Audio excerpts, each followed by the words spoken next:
Fresno, California, while officers raced to a recent 911 call about a man threatening his ex-girlfriend, a police operator in headquarters consulted software that scored the suspect's potential for violence the way a bank might run a credit report.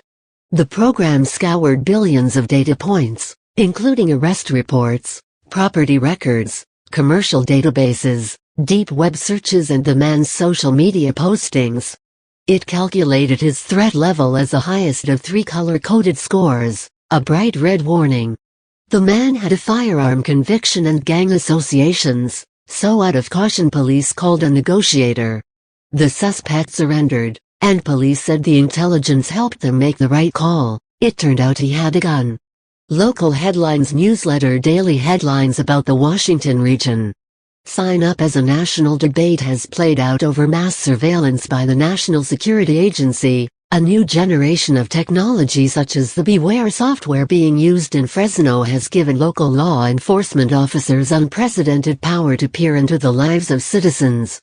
Police officials say such tools can provide critical information that can help uncover terrorists or thwart mass shootings, ensure the safety of officers and the public, find suspects, and crack open cases.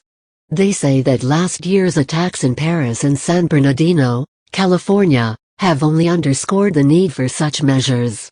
But the powerful systems also have become flashpoints for civil libertarians and activists, who say they represent a troubling intrusion on privacy, have been deployed with little public oversight and have potential for abuse or error. Some say laws are needed to protect the public. In many instances, people have been unaware that the police around them are sweeping up information, and that has spawned controversy. Planes outfitted with cameras filmed protests and unrest in Baltimore and Ferguson, Mo. For years, dozens of departments used devices that can hoover up all cell phone data in an area without search warrants. Authorities in Oregon are facing an internal investigation after using social media monitoring software to keep tabs on Black Lives Matter hashtags. This is something that's been building since September 11, said Jennifer Lynch, a senior staff attorney at the Electronic Frontier Foundation. First funding went to the military to develop this technology, and now it has come back to domestic law enforcement.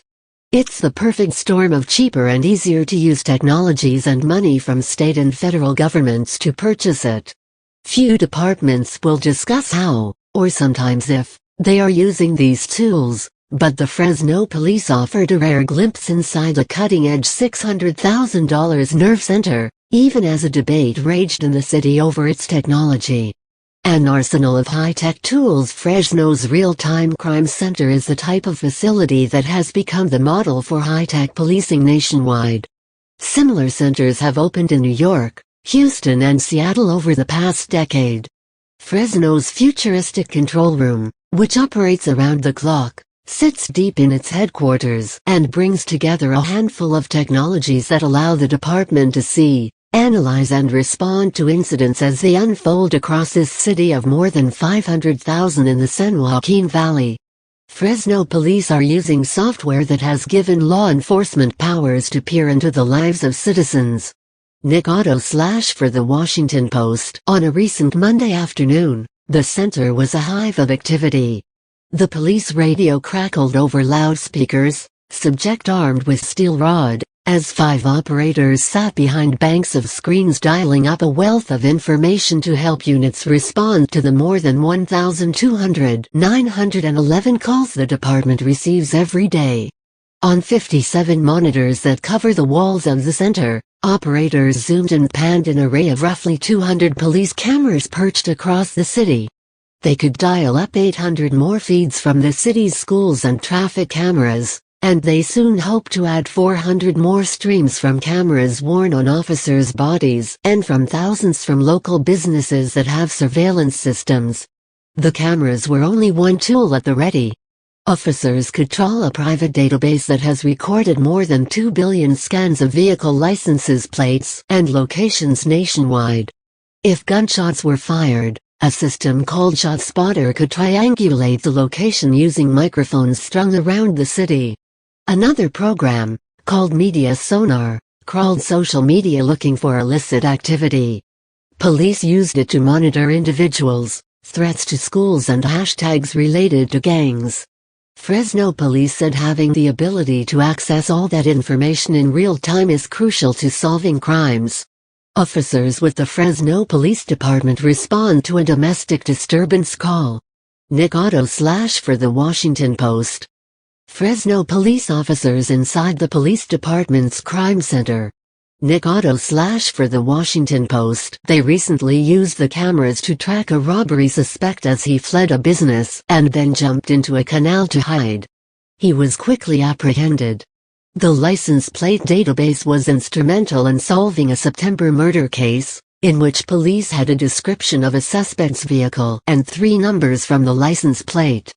But perhaps the most controversial and revealing technology is the threat scoring software Beware. Fresno is one of the first departments in the nation to test the program. As officers respond to calls, Beware automatically runs the address. The searches return the names of residents and scans them against a range of publicly available data to generate a color-coded threat level for each person or address: green, yellow or red. Exactly how Beware calculates threat scores is something that its maker, Intrado, considers a trade secret, so it is unclear how much weight is given to a misdemeanor, felony or threatening comment on Facebook. However, the program flags issues and provides a report to the user. In promotional materials, Intrado writes that Beware could reveal that the resident of a particular address was a war veteran suffering from post-traumatic stress disorder, had criminal convictions for assault, and had posted worrisome messages about his battle experiences on social media. The big data that has transformed marketing and other industries has now come to law enforcement. Fresno Police Chief Jerry Dyer said officers are often working on scant or even inaccurate information when they respond to calls, so Beware and the Real-Time Crime Center give them a sense of what may be behind the next door. Fresno Chief of Police Jerry Dyer inside the Fresno Police Department's Crime Center. Nick Otto / for the Washington Post. Our officers are expected to know the unknown and see the unseen, Dyer said. They are making split-second decisions based on limited facts. The more you can provide in terms of intelligence and video, the more safely you can respond to calls. But some in Fresno say the power and the sheer concentration of surveillance in the Real-Time Crime Center is troubling. The concerns have been raised elsewhere as well. Last year, Oakland City officials scaled back plans for such a center after residents protested, citing privacy concerns. Rob Nabarro, a Fresno civil rights lawyer, said he is particularly concerned about Beware. He said outsourcing decisions about the threat posed by an individual to software is a problem waiting to happen. Nabarro said the fact that only Intrado, not the police or the public, knows how Beware tallies its scores is disconcerting. He also worries that the system might mistakenly increase someone's threat level by misinterpreting innocuous activity on social media, like criticizing the police, and trigger a heavier response by officers. It's a very unrefined, gross technique, Nabarro said of Beware's color-coded levels. A police call is something that can be very dangerous for a citizen. Dyer said such concerns are overblown, saying the scores don't trigger a particular police response. He said operators use them as guides to delve more deeply into someone's background, looking for information that might be relevant to an officer on scene. He said officers on the street never see the scores. Lieutenant Dave Rommels of the Fresno Police Department checks his computer after responding to a disturbance call that came in through the crime center. Nick Otto / for the Washington Post. Still, Nabarro is not the only one worried. The Fresno City Council called a hearing on Beware in November after constituents raised concerns. One council member referred to a local media report saying that a woman's threat level was elevated because she was tweeting about a card game titled Rage, which could be a keyword in Beware's assessment of social media. Councilman Clinton J. Olivier, a libertarian-leaning Republican, said Beware was like something out of a dystopian science fiction novel and asked Dyer a simple question: Could you run my threat level now? Dyer agreed. The scan returned Olivier as a green, but his home came back as a yellow, possibly because of someone who previously lived at his address, a police official said. Even though it's not me that's the yellow guy, your officers are going to treat whoever comes out of that house in his boxer shorts as the yellow guy, Olivier said. That may not be fair to me. He added later, beware has failed right here with a council member as the example.